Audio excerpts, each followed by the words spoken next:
जय मसी सबैलाई। म पेम्बा छिरिङ तपाईँहरूको समक्षमा एउटा छोटो वचन लिएर आएको छु। विश्वासको वचन है, जुन वचन परमेश्वरबाट आएको वचन हो, मैले भनेको होइन है। बाइबलले परमेश्वरको वचनले भन्दछ है। र विश्वासको ढलफल भएको कतिपय विश्वासीहरूको निम्ति है। र आउनुहोस्, मैले परमेश्वरसँगको विश्वासको अनि उहाँलाई दिनुपर्ने हाम्रो विश्वास अनि गर्नुपर्ने धैर्यताको वचन लिएर आएको छु है। छोटो छ, तपाईँहरू यो सुनेर आशिषित बन्नुहोस् है। के हो भनेदेखिलाई मेरो प्रिय हो, हामी विश्वास त गर्छौँ तर हामीले एकदमै छिटो गिभअप गर्ने गर्छौँ। सपोज हामीलाई कुनै पनि बिमारी अवस्था भइरहेको छ भनेदेखिलाई है, जस्तो हामीलाई एउटा फर इक्जाम्पल हामीलाई टाउको दुख्ने बिमार भइरहेको छ अरे, पुरा सहनु नसक्ने टाउको दुखिरहेको छ। हामी भन्ने गर्छौँ, वचनलाई कोट गर्छौँ, प्रभु यो टाउको दुख्ने चाहिँ हटेर गएको होस्, चङ्गाइ भएको होस् भनेर यर्मिया 17:14 पदलाई हामी कोट गर्छौँ अनि भन्ने गर्छौँ, प्रभु मलाई जाति पार्नुहोस्, म निको हुनेछु अनि म चङ्गा भइसकेपछि तपाईँ मेरो जीवनको प्रशंसाको योग्य, तपाईँ यो योग्य पात्र तपाईँ हुनुहुन्छ भनेर हामी यसरी क्लेम गर्छौँ होइन। भनिसके पश्चात हामी एकछिन पर्खन्छौँ, अन्त इन्स्ट्यान्टली हाम्रो जीवनमा त्यो टाउको दुखेको, हाम्रो शरीरबाट त्यो टाउको दुखेको रोग निस्कन सक्दैन अनि हामी भन्ने गर्छौँ, ह्याट तेरिका, प्रभुले त मेरो निम्ति केही पनि गर्नु भएन, त्यो टाउको दुख्ने नि जाति भएन भनेर हामी प्रभुसँग गनगनाउने कामहरू गर्छौँ। तर प्रिय हो, म भन्न चाहन्छु, के तपाईँ हामीले एउटा डिस्प्रिनको सानो गोलीलाई कति ठुलो विश्वास गर्छौँ होइन? हो कि होइन भन्नुहोस् प्रिय हो।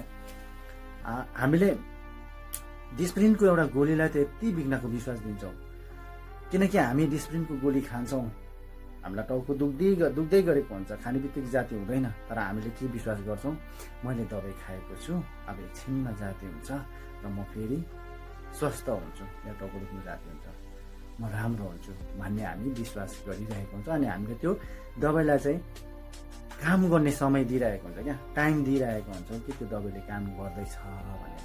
तर हामी प्रिय हो कति मूर्ख छौँ, किनकि हामी परमेश्वरमा भरोसा पनि गरिरहेका छौँ, विश्वास पनि गरिरहेका छौँ अनि विश्वासको साथमा हामीले वचनलाई पनि क्लेम गरिरहेका छौँ, मेरो यो टाउको दुख्ने बिमारी चाहिँ हटेर जाओस्, चङ्गाइ होस् भनिरहेको हुन्छ। तर हामी पर्खन सक्दैनौँ, हामीभित्र पेसेन्स हुँदैन, अहिले भने अहिले नै जाति हुनुपर्छ भन्ने कुराहरूलाई हामीले मानिरहेका हुन्छौँ।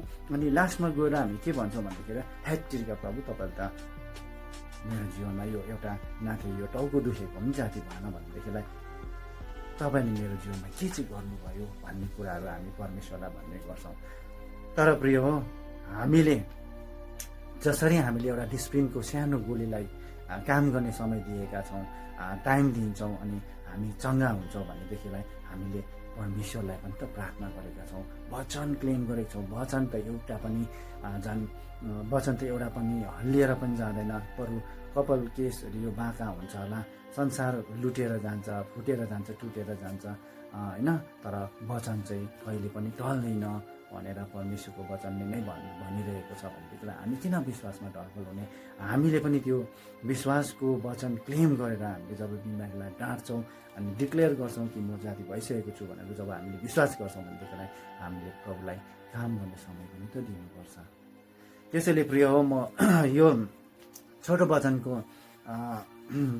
वचनको मार्फत के भन्न चाहन्छु भनेदेखिलाई, हरेक विश्वासी जनले विश्वास त गर्छ है, किन गर्दैन, गर्छ। आज हरेक विश्वासीहरू विश्वासको कारणले गर्दा नै आज परमेश्वरको भवनमा गइकन उहाँहरूले है परमेश्वरलाई प्रशंसा चढाउने कामहरू गरिरहनु भएको छ।